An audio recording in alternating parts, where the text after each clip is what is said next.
Singapore, President Donald Trump and North Korean leader Kim Jong-un converged on this island city-state Sunday ahead of one of the most unusual and highly anticipated summits in recent world history, a sit-down meant to settle a standoff over Pyongyang's nuclear arsenal. Trump descended from Air Force One into the steamy Singapore night, greeting officials and declaring he felt very good before he was whisked away to his hotel, driving along a route lined with police and photo-snapping onlookers. Trump traveled to Singapore from Canada, where he met with other world leaders whose countries make up the Group of Seven. Hours earlier, a jet carrying Kim landed. After shaking hands with the Singapore foreign minister, Kim sped through the streets in a limousine, two large North Korean flags fluttering on the hood, surrounded by other black vehicles with tinted windows and bound for the luxurious and closely guarded St. Regis Hotel. He and Trump are set to meet Tuesday morning in the first summit of its kind between a leader of North Korea and a sitting U.S. president. The North has faced crippling diplomatic and economic sanctions as it has advanced development of its nuclear and ballistic missile programs. Kim smiled broadly Sunday evening as he met with Singapore Prime Minister Lee Hsien Loong. The entire world is watching the historic summit between North Korea and the United States of America, and thanks to your sincere efforts, we were able to complete the preparations for the historic summit, Kim told Lee through an interpreter. Trump is set to meet with Lee on Monday. Trump has said he hopes to make a legacy-defining deal for the North to give up its nuclear weapons, though he has recently sought to manage expectations, saying that it may take more than one meeting.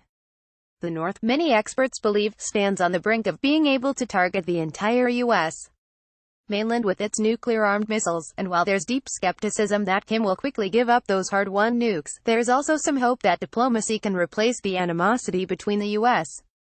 and the North. U.S. and North Korean officials are set to meet Monday morning in Singapore to make final preparations for Tuesday's meeting. White House Press Secretary Sarah Huckabee Sanders said Sung Kim, the U.S. ambassador to the Philippines who has taken the lead on policy negotiations with the North, will hold working group with a North Korean delegation.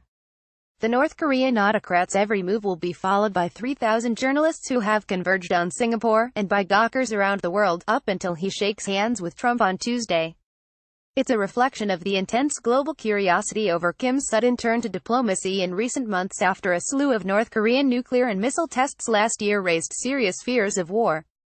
Part of the interest in Tuesday's summit is simply because Kim has had limited appearances on the world stage.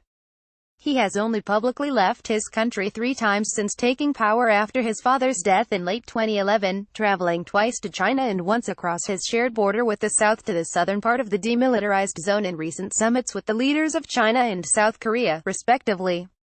But it's Kim's pursuit of nuclear weapons that gives his meeting with Trump such high stakes. The meeting was initially meant to rid North Korea of its nuclear weapons, but the talks have been portrayed by Trump in recent days more as a get-to-know-you session. Trump has also raised the possibility of further summits and an agreement ending the Korean War by replacing the armistice signed in 1953 with a peace treaty. China and South Korea would have to sign off on any legal treaty. It's unclear what Trump and Kim might decide Tuesday. Pyongyang has said it is willing to deal away its entire nuclear arsenal if the United States provides it with reliable security assurances and other benefits. But many say this is highly unlikely, given how hard it has been for Kim to build his program and given that the weapons are seen as the major guarantee to his holding on to unchecked power. Any nuclear deal will hinge on North Korea's willingness to allow unfettered outside inspections of the country's warheads and nuclear fuel, much of which is likely kept in a vast complex of underground facilities. Past nuclear deals have crumbled over North Korea's reluctance to open its doors to outsiders.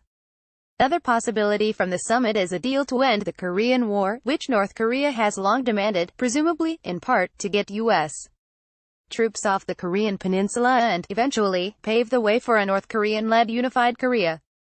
The fighting ended on July 27, 1953, but the war technically continues today because instead of a difficult-to-negotiate peace treaty, military officers for the U.S.-led United Nations, North Korea and China signed an armistice that halted the fighting.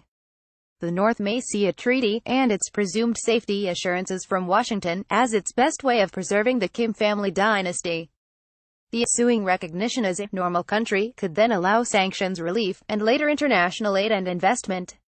Just meeting with Trump will also give Kim a recognition North Korea has long sought, setting him up as global player and the leader of a country worthy of respect.